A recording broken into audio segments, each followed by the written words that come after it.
శివుణ్ణి అడిగారు, నీకు రాముడు ఈశ్వరుడా, రాముడికి నువ్వు ఈశ్వరుడిగా చెప్పన్నా అంటే ఆయన అన్నాడు, అబ్బాయ్ మీరు చెప్పిందే కరెక్ట్, బహువ్రీహి సమాసం.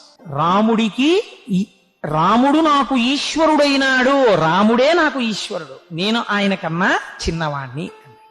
బయటకు వచ్చారు. చూసారా మేము చెప్పిందే కరెక్ట్ అన్నారు కొంతమంది. అంటే వీళ్ళు అన్నారు, మా శివుడు అంతేనండి, మహాజ్ఞాని, అలాగే మాట్లాడతాడు చాలా వినయంగా, అంతేకాని నేను ఈశ్వరుణ్ణి అనడు. వైకుంఠం వెళ్ళి అడుగుదాం అన్నారు. ఆయన దగ్గరికి వెళ్ళి అడిగారు, ఏమంటే శివుడి దగ్గరికి వెళ్ళాం, ఆయన కన్ఫర్మ్ చేసేసాడు, ఆయనకి మీరు ఈశ్వరుట్ట కదా, నిజమే కదా అన్నారు. ఇది భోళాశంకరుడు అండి, ఆయన మహాజ్ఞాని, జ్ఞానగంగాధరుడు, కానీ అలా అనడు. చేత్తో త్రిశూలం పట్టుకున్నాడు, త్రిగుణాతీతుడు అయినా అబ్బే నాకేం వచ్చండి, నాకేం తెలుసండి అంటాడు. నమ్మకండి, ఆయనకి నేను ఈశ్వరుణ్ణి గాను, షష్ఠీ తత్పురుష సమాసం, రాముని యొక్క ఈశ్వరుడు ఆయనే నాకు ఈశ్వరుడు అన్నాడు. వీళ్ళు బయటికి వచ్చి అందరూ తల